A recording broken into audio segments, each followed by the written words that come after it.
Dr. Thompson, how would we know that someone that was with us was having a stroke? What would we look for? Very good question. Hard to answer that. Not as obvious as a heart attack, right? No, frequently not. Heart attacks can be masked, but strokes, and particularly pre-strokes, or what we call transient ischemic attacks, can happen to someone with us, and we need to try to encourage that person to take some action.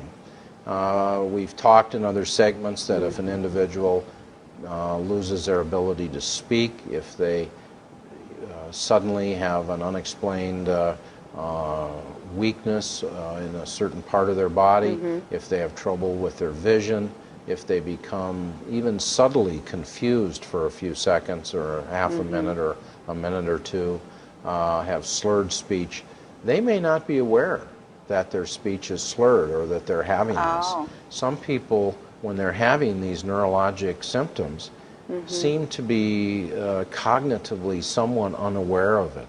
Really? So another individual, I've had many people bring a family member in and say, you know, we were talking, and he or she talked in garbled speech for a couple minutes, and then they seem to be fine.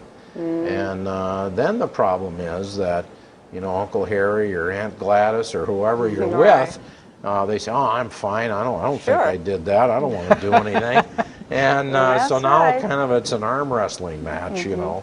But you need to encourage those people and be demanding, if necessary, to get them in and get them checked. So if you're with someone who becomes confused, and if they stay confused, they may not be cognitively able to understand you when you talk with them, to follow your directions.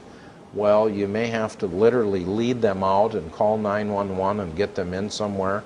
Or if those symptoms are transient and go away, they may not remember them, and then they may be resistive to going in and getting checked out. You need to be adamant and really push them to go.